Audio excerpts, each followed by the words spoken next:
분들 위해 살아계신 주님의 평강이 흘러넘치게 되시기를 주의 이름으로 축원합니다. 지난 주일 오후에 그리고 또 월요일 날도 그 이후로도 이 교회 공사라고는 좀 그렇고 우리 교회가 이제 지하 1층, 지하 2층에서 물을 쓰잖아요.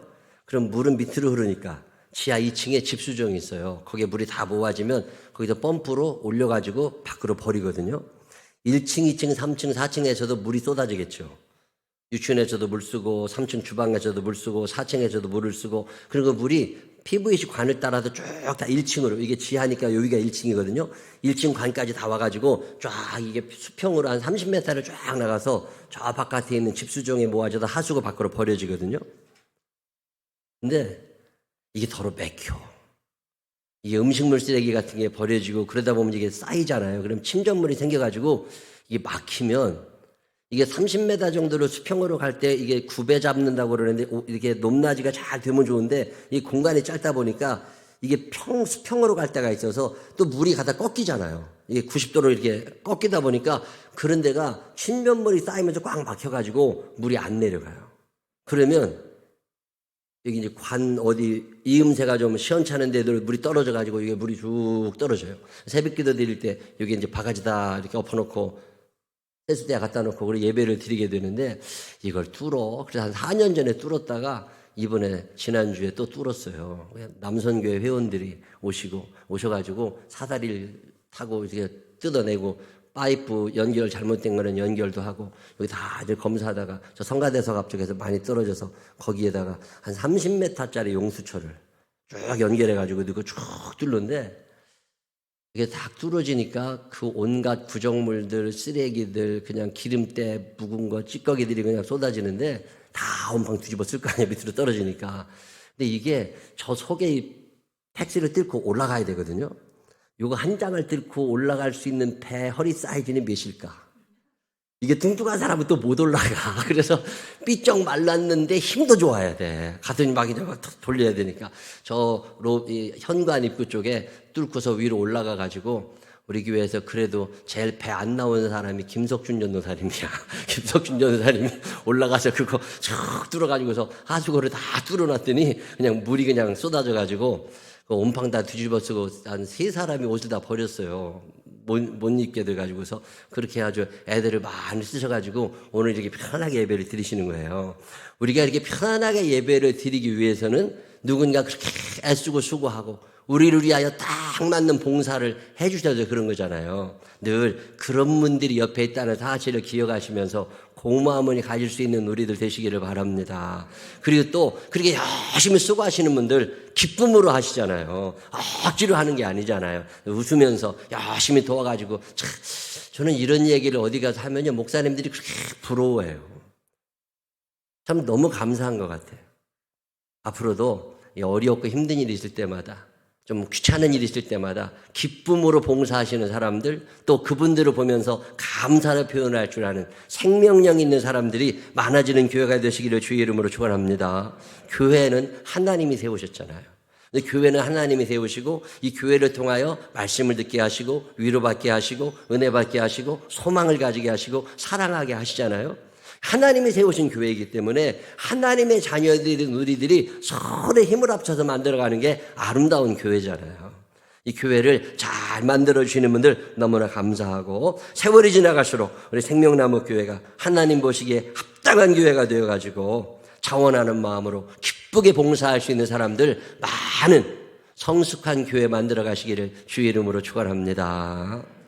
지난주에는 마르다 열심히 봉사를 했는데 기쁨이 없었어. 열심히 충성을 하는데 늘 비교가 되면서 기분이 나빠. 억울한 생각도 들고 이런 마르다 이야기 여러분께 해드렸는데 오늘은 그런 사람 말고 열심히 봉사하고 헌신하는데 너무 큰 축복을 받는 수냄 여인의 이야기 여러분에게 해드리려고 합니다. 이 말씀이 여러분에게 도전이 되고 은혜가 되어서 우리 수냄 여인 같은 사람들이 우리 생명나무 교회도 넘치게 되시기를 주님의 이름으로 축원합니다. 구약 성경에서 제일 많은 기적을 베푼 사람은 엘리사 목사님이에요. 이 엘리사 목사님은 북이스라엘에서 활동하시던 분이셨는데 이분이 살던 곳은 갈멜산이라는 산이거든요. 지금도 이스라엘에는 갈멜산이 국립공원으로 지정이 되어 있는 지중해 쪽에 붙어 있는 산인데 꽤 높습니다. 엘리야 동상이 그 산에 가면 있어요. 그 엘리야 목사님이 제작 엘리사인데 이 엘리사 목사님이 엘리야 목사님이 하시던 신학대학교를 인수받아서 거기도 신학대학교를 운영하면서 또 기도원도 운영하면서 또 제자들이 많다 보니까 그 제자들이 다 이 땅에 내려가 가지고 거기에서도 신학대학들을 하나 하고 또 교회도 개척해 있고 그래가지고 엘리사 목사님이 갈멜산에만 계시는 게 아니라 산에서 걸어 내려오셔 가지고 돌아다니십니다.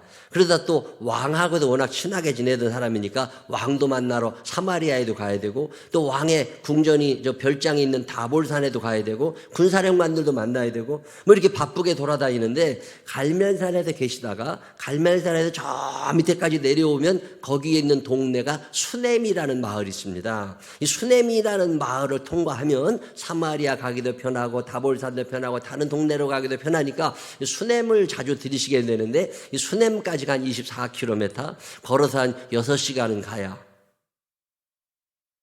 엘리사 목사님이 수넴에 이렇게 걸어 지나가게 되는데 가는데 어느 날 어떤 여자분 한 분이 와가지고 목사님 수넴에 오시면 다른 데 가서 식사하지 마시고 꼭 저희 집에 오셔서 식사를 하셔야 됩니다. 그리고서 엘리사 목사님을 초대하는 일이 벌어져요.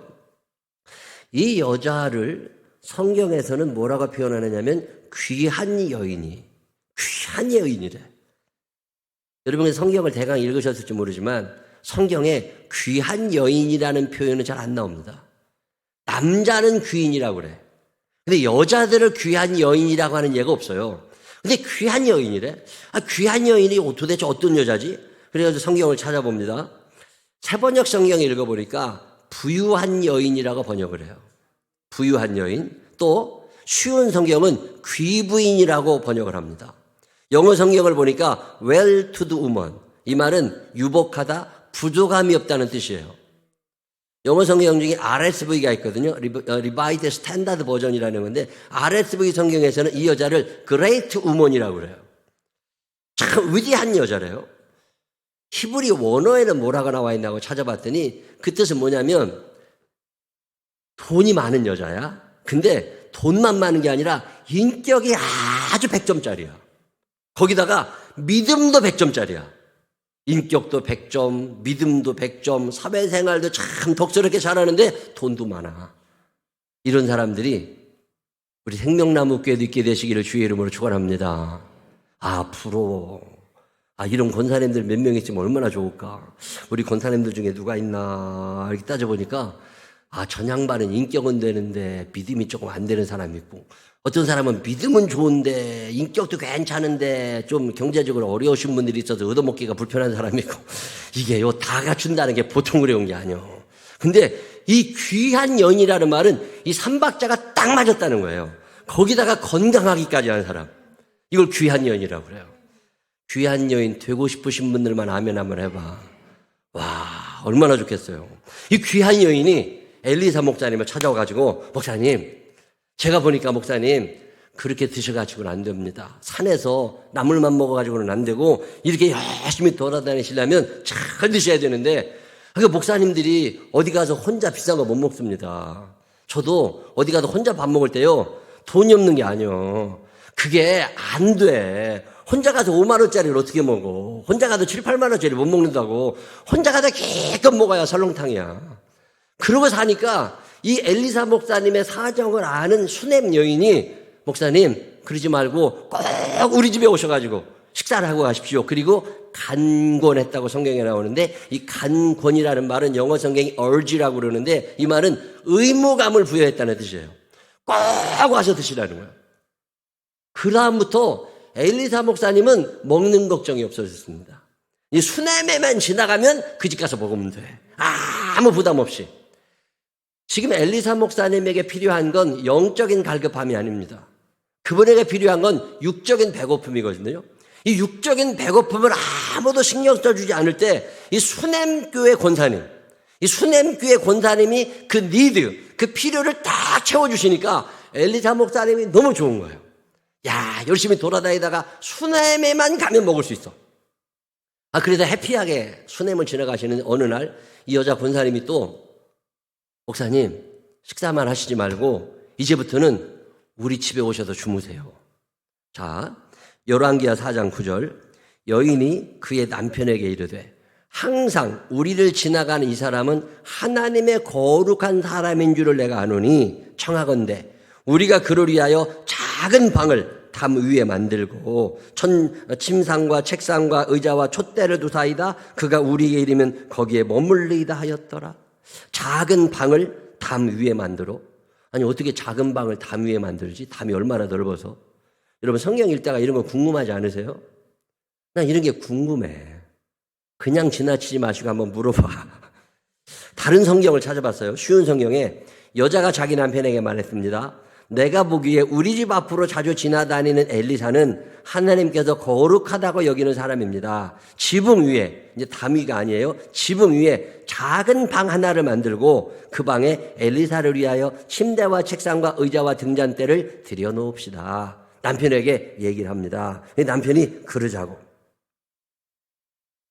지붕 위에 작은 방, 담 위에 방. 요게 궁금해가지고 제가 히브리 원어를 자세히 봤어요. 근데 어떤 뜻이냐면 지붕 위에 방을 만드는데 담이 있는 방을 만들자는 뜻이에요. 이게 무슨 얘기냐면 나그네들이 와서 문을 두드립니다. 부잣집에. 그럼 부잣집에서 주무시고 가세요. 저녁에 잘 데가 없으니까. 그때 호텔도 없고 여관도 없을 때니까. 그러면 어디로 가냐면 지붕 위로 올라가. 지붕이 우리 지붕 이런 게 아니라 평평한 지붕이니까 거기에 그냥 거적 같은 거 하나 깔아놓고 바람이 이렇게 찬 이슬이 내리지 않도록 천장만 덮여져 있어요. 천으로. 지금도 중동에 가면 이런 집들이 많이 있습니다. 손님이 오시면 손님 방이 지붕 위에 있어요. 근데 지붕 위에 하늘만 덮어놓은 거야. 그러면 이슬이 내릴 때 이슬은 안 맞을 수 있어. 그게 나그네들의 숙소예요. 부잣집에 간혹 있었던 거야.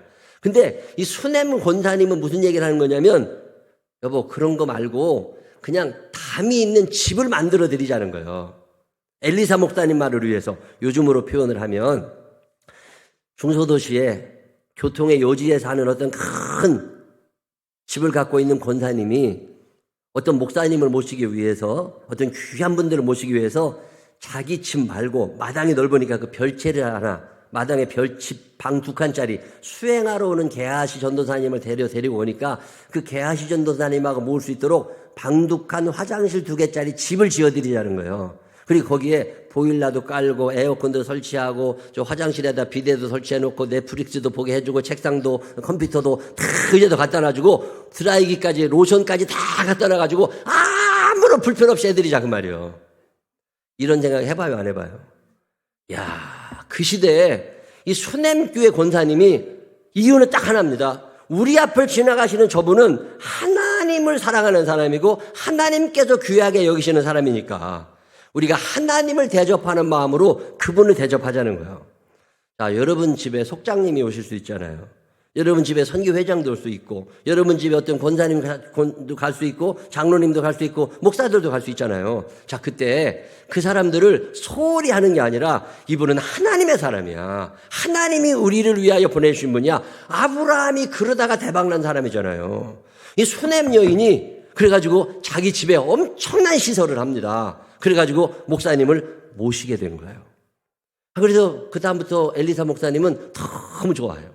맞춤 서비스라는 게 이런 거잖아요. 영적인 문제가 있었던 사람이 아니에요. 육적인 문제가 있었다고. 근데 먹는 문제가 해결이 되고 잠자는 문제가 해결이 되고 씻는 문제가 다 해결이 된 거예요. 야, 이제는 괜찮아. 나는 이제 돌아다니다가 수냄에만 가면 끝. 그리고 어느 날 수냄에 가가지고 그 집에서 밥 얻어먹고 이제 있는데 갑자기 미안한 생각이 들어요. 나는 이렇게 철저하게 맞춤 서비스를 잘 받고 사는데 혹시 저 권사님한테 내가 뭐 해드릴 게 없나? 그래가지고 부릅니다. 권사님 이리 좀 와보세요. 권사님 내가 너무 대접을 잘 받고 있는데 내가 권사님을 위해서 무언가를 해드리고 싶은데 왕에게 부탁할 게 있으면 얘기해라. 군사령관에게 부탁할 게 있으면 얘기해라. 내가 다 해드릴 수 있으니까 얘기를 좀 해주세요. 제가 너무 공으로 얻어먹기가 미안합니다. 그랬더니 그 권사님이 아니라고. 자, 메시지 성경은 이것을 이렇게 번역합니다. 하루는 엘리사가 수넴을 지나가는데 그 성읍의 어느 귀부인이 그를 초대하여 식사를 대접했다. 그래서 엘리사는 그 지역을 지날 때마다 그 집에 들러서 식사를 하게 되었다. 그 여인이 남편에게 말했다. 우리 집에 항상 들리는 이 사람은 분명히 하나님의 거룩한 사람입니다. 그러니 위층에 작은 방을 하나 더 내고 침대와 책상, 의자와 등잔을 갖추어 그가 이곳을 지날 때마다 우리 집에 묵게 하면 어떨까요? 그래서 다음부터 그곳을 지날 때 엘리사는 그 방에 가서 잠시 누워 쉬게 되었다. 그는 자기 종 게하시에게 말했다. 수넴 여인에게 내가 좀 보잔다고 전하여라. 그러자 그 여인이 엘리사에게 왔다. 엘리사는 게하시를 통해 말했다. 그대는 도리에 넘치도록 우리를 잘 돌보아 주었고, 도리에 넘치도록 잘 돌보아 주었대요. 그대에게 무언가를 해주고 싶은데 혹 왕이나 군사령관에게 부탁할 만한 청이 있으시오? 여인이 대답했다. 아무것도 없습니다. 저는 집에서 편안하고 만족스럽게 살고 있습니다. 자, 이 12절을 제가 현대인의 성경으로 다시 읽어볼게요. 엘리사가 게하시에게 말하였다. 너는 이처럼 우리를 정성껏 대접하는 저 부인에게 우리가 대신 무엇을 해 주었으면 좋겠는지 물어보아라. 그리고 왕이나 군사령관에게 부탁할 일이 있으면 내가 잘 말해주겠다고 일러주어라. 그러자 그 여자는 아닙니다. 나는 내 백성 가운데 아무런 어려움 없이 살고 있습니다. 하고 대답하였다. 자, 이 수넴교회 권사님의 대사를 히브리 성경 직역을 하면 이렇게 됩니다. 아닙니다. 저는 단지 하나님의 백성으로 사는 것 자체에 너무 만족하고 있습니다. 또 아닙니다. 저는 지금 내 고향 사람들과 함께 평화로이 살고 있고 그들과 함께 이런저런 문제들을 해결하며 살고 있으니 왕이나 높은 사람에게 청원할 일도 없는 평범한 사람일 뿐입니다. 자, 이 수넴 권사님이 아무런 얘기 안 하고 목사님 괜찮습니다. 근데 엘리사가 너무 미안해. 그래도 뭔가 그래서 하나님께 기도합니다. 하나님, 저 권사님한테 내가 너무 큰 신세를 져서 뭔가 해드리고 싶은데 뭘 해드리면 좋을까요? 하나님이 아시지 않겠습니까? 그때 하나님께서 게하시를 통해 하신 말씀이 뭐냐면 그 여자에게 아들이 없다는, 자녀가 없다는 거예요. 이 성경을 여러분이 그냥 지나치셨을 텐데 엘리사가 눈치가 있는 사람이에요? 없는 사람이에요? 여러분, 저도 목사로 살지만 많이 얻어먹고 다니다 보면요 눈치가 뻔해요. 자, 엘리사가 눈치가 있어. 자, 만약에 그 집에 아기가 없으면 엘리사가 알았을까요? 몰랐을까요? 금방 알았겠죠. 왜 몰랐을까? 왜 몰랐을까? 자, 만약에 이 귀한 여인이, 이 수넴교회 권사님이 30대라면 금방 알았겠지. 40대만 됐어도 왜 청소년 애들이 집에 없어? 모르겠죠. 근데 애들이 없는 게 당연한 집이야, 이 집은. 그러면은 이 권사님 나이가 몇 살? 적어도 50대 후반이 넘어서 아기가 없어도 다 이상하게 여기지 않는 아들, 딸이 다 출가한 그 정도에 있는 나이의 권사님이라는 거예요. 근데 아기를 낳은 적이 없어. 아이고, 내가 이걸 몰랐네. 그래가지고 그 권사님을 부릅니다. 그래서 엘리사 목사님이, 권사님, 제가, 자, 열왕기하 4장 16절 이렇게 나와요. 엘리사가 이르되 한 해가 지나 이때쯤에 내가 아들을 안으리라 하니 너 내년에 아들을 하나 가지게 될 겁니다. 이런 얘기죠. 여인이 이르되, 그 권사님이 아니로소이다. 내 주 하나님의 사람이여 당신의 계집종을 속이지 마옵소서 하니라. 자, 여기서 아니로소이다. 아니로소이다. 이 말이 뭐예요? 아유, 목사님, 이 나이에 애 낳으면 주책이라고 그러지. 이런 얘기일까요? 아니로소이다라는 말의 히브리 원어의 뜻은, 이것은 어려운 말로 제한된 부정이라고 그러거든요. 너무 그리워. 너무 간절해. 근데 포기해야 된다는 걸 알아. 이건 불가능한 일이야. 내가 마음을 먹으면 안 돼. 근데 마음 제일 깊은 곳에 아직 미련이 남아있어. 자, 사랑하는 사람이에요. 근데 결혼해서 살았으면 얼마나 좋아. 근데 싸웠는지 어쨌는지 헤어지게 됐어. 이제 끝. 다시는 꼴도 안 봐. 근데 자꾸 생각이 나. 저 마음 깊숙한 곳에 잊혀지질 않아. 간간히 너를 그리워하지만 어쩌다 너를 잊기도 하지. 이런 노래 아세요? 때로는 너를 미워도 하지만 가끔은 눈시울 젖기도 하지. 어쩌면 지금 어딘가 혼자서 나처럼 저달을 볼지도 몰라. 나훈아 노래거든요. 간간히 너를 그리워하기는 해. 근데 때로는 잊어버린다는 걸 알아. 때로는 미워. 근데 어쩌다 보고 싶어서 눈시울이 적시기도 하고, 어느 날 달을 쳐다보고 있으면 그 인간도 저 달을 보고 있을까? 아니라는 건 알아. 근데 잊혀지지를 않아. 이걸 제한적 부정이라고 그래요. 지금 이 권사님은 아기를 낳을 수 없다는 건 알아. 근데 그게 좀 있었으면 좋겠어.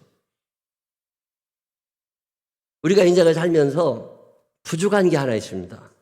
어떤 사람은 건강의 문제가, 어떤 사람은 출산의 문제가, 어떤 사람은 재정의 문제가, 어떤 사람은 자녀들 때문에, 어떤 사람은 배우자 때문에, 어떤 마음의 근심이 있는데 이 근심이 드러나지는 않을지 모르지만 이 근심 때문에 그가 오히려 하나님을 찾게 된다면, 자, 이 인격도 훌륭하고 재정도 넉넉하고 신앙도 훌륭한 이 권사님이 인생에 어려움이 없었을까요? 적어도 인격은 다듬어지는 거잖아요. 그의 삶에 너무 안타까운 순간들이 많이 있었어. 간절한 기도 제목이 20대, 30대, 40대 있었던 거죠. 근데 그 기도 제목 때문에 하나님께서 기도하게 됐고, 그 기도 제목 때문에 하나님께서 나아가게 됐고, 더 인격적으로 훌륭해지게 됐고, 신앙적으로 완성이 되어 갔지만 그 소원은 이루어지지 않았어요. 그러는 동안 어느덧 이 사람은 귀한 여인이 되어 있는 거죠. 만약에 여러분의 삶 가운데 아주 해결되지 않은 힘든 문제가 있다면 그것이 저주나 채찍이 아니라 여러분을 성숙시켜 나가시는 하나님의 과정임을 믿게 되시기를 바랍니다. 받아들이게 되시기를 바랍니다. 그리고 그 앞에서 직면해가지고 용기를 내어 헤쳐나가는 거죠.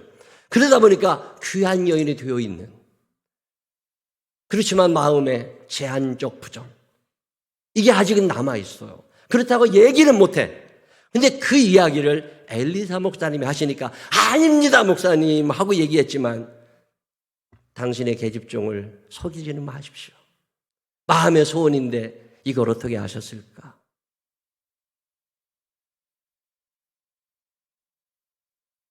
(1년이) 지난 어느 날 아이가 태어납니다. 결국 여인은 한 해를 지나 아이를 낳아요. 평생의 소원을 이룹니다. 엘리사 목사님에게 맞춤 서비스를 한 거거든요. 그랬더니 하나님께서 그 수냄 여인에게 맞춤 서비스를 해주시는 거예요. 하나님의 별명, 하나님이 누구시냐고 물으면 그분은 우리에게 맞춤 서비스를 해주시는 분이심을 믿으시기를 바랍니다. 우리의 죄 문제를 위하여 예수 그리스도를 통하여 딱 맞는 서비스를 나한테 해주시는 분 하나님이시죠. 우리의 미래가 불안함을 아시고 우리와 함께 하시면서 미래의 소망을 주고 계시는 하나님, 성령님을 보내셔서 우리로 하여금 강하고 담대하게 살게 해주시는 분, 기가 막히신 하나님이시죠. 오늘을 살아가는 동안에 헤매고 다니는 걸 아시고 막아주시고 지켜주시느라고 천군과 천사로 나를 보호해 주시는 분 하나님이심을 믿으시기를 바랍니다.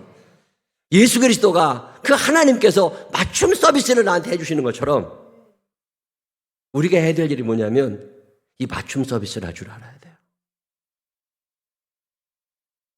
수냄 여인의 엘리사 목사님을 향한 이 서비스, 그에게 꼭 필요한 게 먹는 문제였고 그에게 꼭 필요한 게 잠자는 문제였어요. 이거를 딱 해결해 주고 나니까 하나님께서, 이 여인은 돈과 시간과 정성을 들였는데 하나님께서는 그에게 생명을 허락해 주십니다.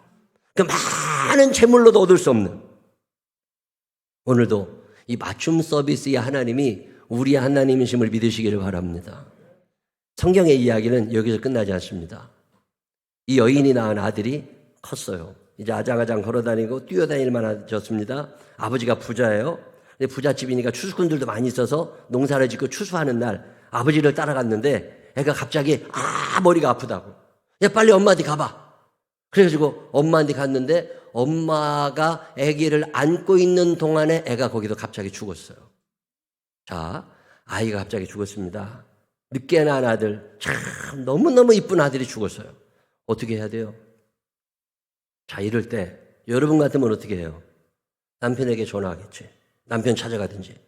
난 이해가 안 되는 게, 여자분들이, 아줌마들이 가다가 교통사고 냈으면 어디다 전화해야 돼요? 보험회사 해야 되는데 왜 남편한테 하나 몰라? 아니야, 귀찮은 일만 생기면 꼭 남자들한테 전화해. 혼자 해결하라고. 근데 꼭 남편 찾아. 근데 이 여자가, 자, 아기가 죽었어요. 그럼 누구한테 얘기해야 돼요? 남편한테 당연히. 근데 안 합니다. 왜 그랬을까요? 남편의 믿음이 나 많지 않아. 혹시 시험 들으면 어떡해? 그렇게 어렵게 낳은 아들인데 하나님이 주셨다고 그러더니 왜 하나님이 데려가셔? 그리고 시험 들으면 어떡해?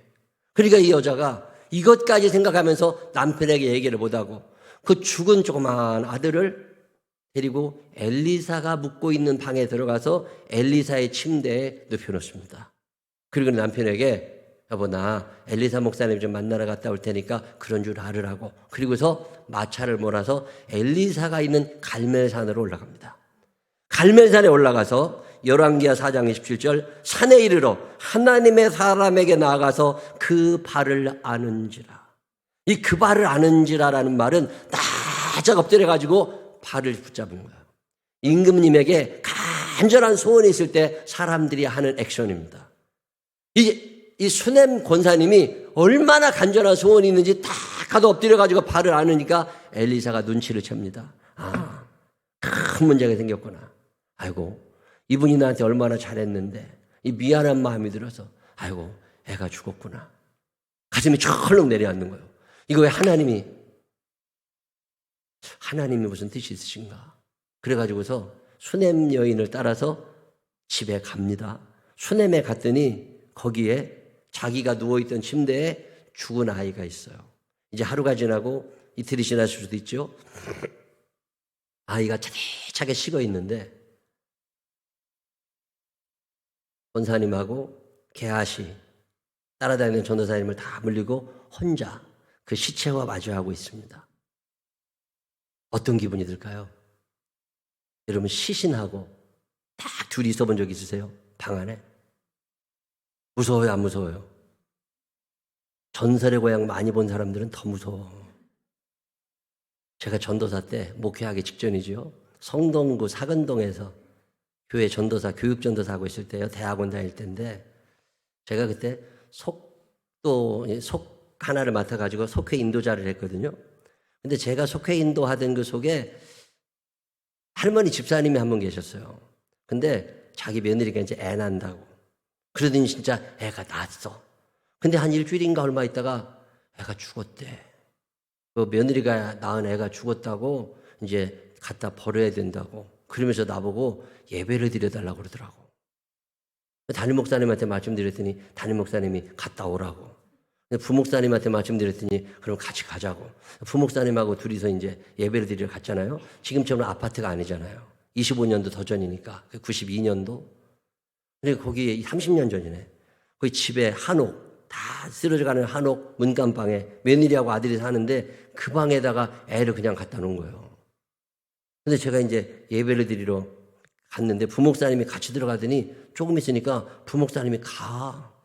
나하고 그 죽은 애하고 둘이 있게 된 거예요. 애를 둘둘 맞아가지고 놨는데, 야, 방이 차잖아요. 찬바람이 시체에다 확 올라와. 시체 온도가 몇 도인 줄 아세요? 시체 온도는 주변이 뜨거우면 같이 올라가고 주변이 차가우면 같이 내려가기도 하는데 기본적으로 한 27, 8도쯤 됩니다. 지금 사람들이 죽으면 영안실에 넣어놓잖아요. 영안실 그 안식실에 넣어놓는데 안식실 온도는 17도에 맞추거든요. 그러니까 시체를 이렇게 가서 이렇게 꺼내가지고 만져보셨어요? 만져보면 차가워요. 근데 이게 거기 안 들어가 있어도 시체는 찹니다. 사람은 36.5도인데 차가운 애가 방 안에 있으니까 찬바람이 쫙 올라오는데, 야, 머리부터 쫙 쭈삣해요. 얼마나 무서워. 그럴 때 누구는 나가고 나 혼자만 거기가 막 얘가 벌떡 일어나 별 생각이 다 나지. 엘리사가 지금 그런 상황이에요. 근데 그때 엘리사는 참 기가 막힌 분입니다. 맞춤 서비스를 받고 살아왔잖아요. 배고픔을 해결해 주신 분이야. 숙소 문제를 해결해 주신 분이야. 내가 목회를 할 수 있도록 큰 힘을 주신 분이야. 이거 어떻게든지 살려내야 돼. 하나님, 당신의 뜻이 뭔지는 알 수 없지만 이 아이를 살려내고 싶습니다. 그리고 나서는 아이의 위에 올라갑니다. 죽은 아이 위에 엘리사 목사님이 올라가서 아이의 감긴 눈에 눈을 대고 아이의 차갑게 식어있는 손을 꼭 붙잡고 아이의 굳게 닫힌 입술에 자기 입술을 댑니다. 그리고 시체 위에 올라가 있어. 죽은 지 하루나 이틀 지났으면 냄새도 나고 부패가 될 텐데 그러고 있는 거예요. 그러고 있으니까 아이의 몸은 조금 따뜻해질 수 있지만 엘리사의 몸이 차가워집니다. 엘리사가 너무 차가워지니까 재채기가 나고 일어납니다. 그래서 마당을 서성이고 다시 올라가요. 그래서 그 몸 위에 또 올라갑니다. 그의 눈에 내 눈을 대고 그의 손을 내 손에 붙잡고 그의 입술에 내 입술을 대고 그리고 누워 있어요. 그러고 있으니까 그 모습을 바라다 보시던 하나님이 감동을 하십니다. 네 소원이 그렇게까지 깊이 있는 거냐. 그리고 나서는 그 아이를 살려내신 이야기가 사실인 줄로 믿어지시는 분들만 하면 아이가 살아났어요. 하나님의 사람에게 맞춤 서비스를, 다른 이유가 있는 게 아니에요. 그도 하나님의 사람이니까 내가 하나님을 대접하는 심정으로 그를 대접한 거야. 그랬더니 하나님께서 그에게 하나님의 맞춤 서비스가 진행이 된 거예요. 아이가 태어났지요? 아이가 살아났지요? 그래서 끝이 아닙니다. 어느 날 갑자기 엘리사 목사님이 여자를 찾아와요. 그러더니 빨리 이사 가라고, 빨리 짐 싸서 이사 가라고. 아니 오늘 잘 살고 있는데 아니 어디로 이사 가냐고. 이 국경을 넘어서 빨리 이사 가라고. 아, 여러분 같으면 가요 안 가요? 오늘 잘 살아. 이달 말까지도 아무 문제 없어. 근데 빨리 이사 가라고. 근데 여인이 경험했잖아요. 아들이 태어나는 걸 경험했고 아들이 죽었다 살아나는 걸 경험했잖아요. 그분의 말을 안 믿으면 누구 말을 믿어? 알겠습니다. 짐 싸가지고서 이사 가버렸어. 국경을 넘어서 블레셋으로 가버렸습니다. 참 묘한 일은 이사 가고 났는데 집에 흉년이 들기 시작한 거야. 그 동네에 다 굶어 죽게 된 거예요. 나는 미래를 알지 못했는데 미래를 알고 계시는 하나님의 말씀에 무조건 순종했더니 7년 가뭄을 견뎌내게 된 거예요. 근데 블레셋 땅에 가서 잘 살다가 다시 이제 돌아오게 됐어요. 다시 7년 만에 돌아와 봤더니 내 집에 넘이 와서 살아. 내 밭을 누가 갈아먹고 있어. 내 논에서 누가 농사를 짓고 있어. 아, 이거 우리 거라고. 그랬더니 아, 놓고 갈 때는 언제고 못 줘. 그래가지고서 이 귀 부인이 왕을 찾아갑니다. 이 문제를 해결해달라고 민원을 제기하러 왕을 찾아갔더니 그때 왕 옆에 그때 해필 게하시 전도사님이 계신 거야. 그래서 게하시 엘리사의 몸종이 있으면서 왕하고 우리 엘리사 목사님이 옛날에 어떤 애를 살린 적이 있다고 이 얘기를 하고 있는데 그 엄마하고 애가 쑥 나타난 거예요. 그러니까 저 애가 그 애라고. 그랬더니 왕이 그 어쩐 일로 여기 오셨느냐고. 내가 7년 동안 외국에 갔다 왔더니 우리 집을 남이 와서 살고 땅도 밭도 다 가지고 있다고. 그랬더니 왕이 그러면 안 된다고 신하 하나를 보내가지고 원상복귀 다 시켜주라고. 그리고 7년 동안 그 사람들이 받아먹은 거 다 한몫에 다 주라고 그러라고. 엘리사에게 이 수넴 여자는 맞춤 서비스 해드렸어. 근데 하나님께서 계속 그의 삶을 책임지시고 필요를 채워주시는 이야기, 그게 열왕기 하에 나오는 오늘 여러분이 읽으신 성경 본문입니다. 은혜 위에 은혜고 축복 위에 축복입니다. 귀한 여인은 그냥 하나님이 기뻐하실 것 같아서 지나는 나그네와 같은 하나님의 백성에게 맞춤 서비스를, 그의 필요를 채워준 것뿐이에요. 근데 하나님께서 이걸 다 기억하고 계시다가 30배, 60배, 100배로 갚아주시는 이야기, 이 이야기가 성경에 있는 이야기만 아니라 오늘 우리들에게도 일어날 수 있는 이야기임을 믿으시기를 바랍니다. 그렇게 살았더니 하나님께서 이 여인을 위해서 채워주시고 필요를 채우시고 위기를 넘게 하시고 윤택한 삶을 이끄십니다. 이 첫 단추가 참 중요해요. 다른 이유가 있는 게 아니야. 그가 하나님이 사랑하는 사람이고 그가 하나님을 사랑하는 사람이기에 나도 그를 사랑하며 살 거다. 하나님께서 내게 모든 필요를 채워주시는 것처럼 나도 그의 필요를 채워줄 거다. 아직 아기는 없었지만 마음 저 깊이 숨어 있었던 것까지 하나님이 다 알고 계셔서 끄집어내셔서 그 필요를 채워주시는 하나님, 이 수넴 여인에게 딱 맞는 축복을 세트를 딱 안겨주시는 하나님, 이 하나님이 우리 하나님이신 줄로 믿으시기를 바랍니다. 우리 주님의 음성이 늘 기억납니다. 너도 가서 이와 같이 해라. 맞춤 서비스를 받는 것도 좋지만 내가 이 수넴 여인이 될 수 있다면 얼마나 좋을까.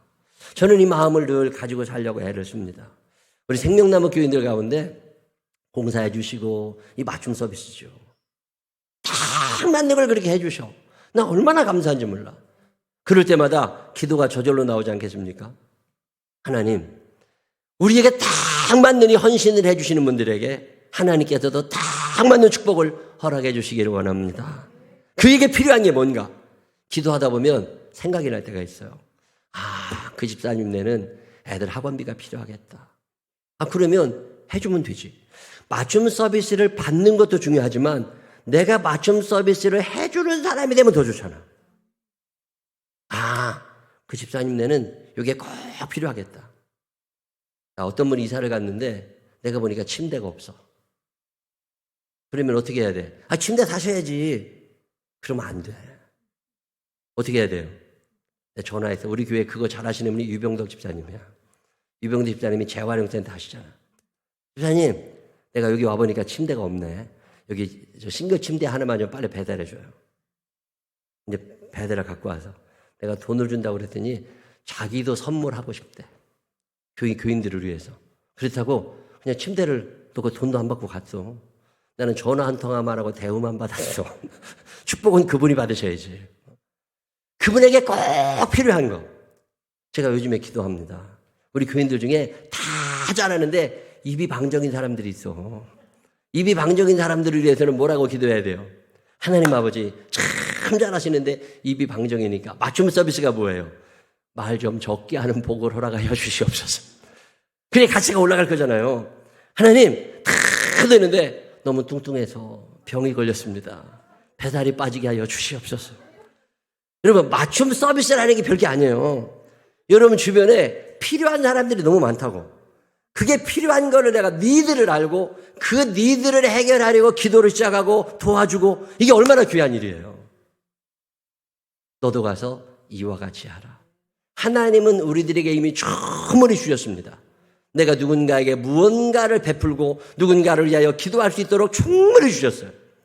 수냄 여인의 축복을 기억하시면서 은혜 위에 은혜가 있고 축복 위에 축복이 있습니다. 우리 주변에 내 맞춤 서비스가 필요한 사람들을 기억하시면서 그들을 위하여 기도도 하고 그들의 필요를 채워주며 살아갈 수 있는 수냄 여인의 후예들 하나님의 자녀들이 되시기를 주님의 이름으로 축원합니다.